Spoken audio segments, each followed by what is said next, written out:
to officially recognize the People's Republic of China. 50 years later, Paris marked the occasion by easing visa restrictions for Chinese nationals. Between the tourists, students and business investment, that's billions of euros for the French economy every year. But this old friendship is increasingly an imbalanced one. Beijing is less keen on having French citizens on its soil. Baptiste Falvos explains why.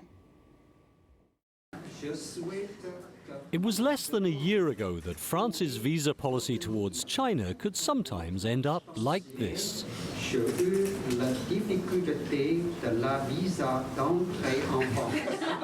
One Chinese academic felt he had no choice but to appeal directly to a visiting French minister to get his visa application resolved. Just before we came here, we were discussing the visa issue. There's still a lot of work to be done. Often seen as an impenetrable fortress, France has promised to simplify procedures to welcome 50,000 Chinese students a year by 2015. The first change, though, relates to tourist visas for people like Mr. Zhang. I think my hotel is just very close to the Champs-Élysées.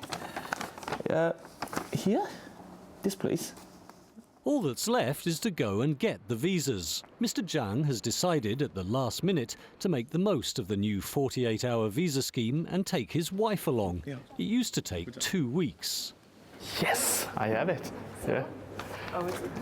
Yeah, I get a visa and so quickly. I think 2 days. It's much more convenient than before. The procedure has not only been shortened, but also simplified. There's no need to provide bank statements anymore, and just a photocopy of family registration documents is now sufficient. It's a nice surprise for some applicants.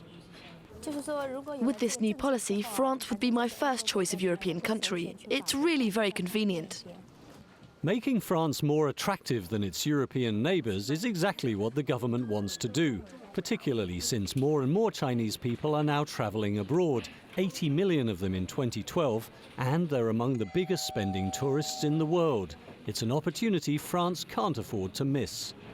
In France, we welcome Chinese people. We want more investors with projects which will create jobs in our country, more brilliant Chinese students in our universities and schools.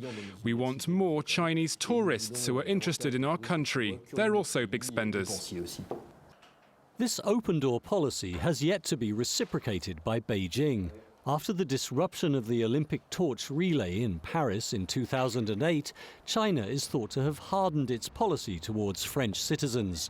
Some, like Pauline, were unable to renew their business visas and are now working illegally on student visas. Recently, I tried to get my visa problems sorted out, so I contacted an agency who told me that at the moment it was difficult for Europeans and especially for French people. They told me, with a smile, that if I was Italian, it would have been easier. And as more French people move to China's big cities, some believe China is also seeking to protect its labour market. The criteria are applied more strictly, and it's probably linked to the problem of the sheer number of applicants. In other words, the authorities must face an ever-growing number of people. If they're of equal ability, companies are more likely to choose a Chinese applicant, since it's more likely that the authorities will approve them. Recently, however, the Chinese government has promised to reduce the time needed for processing visa renewals to just 1 week, at least for foreigners living in Shanghai. Time now for sports, starting with the French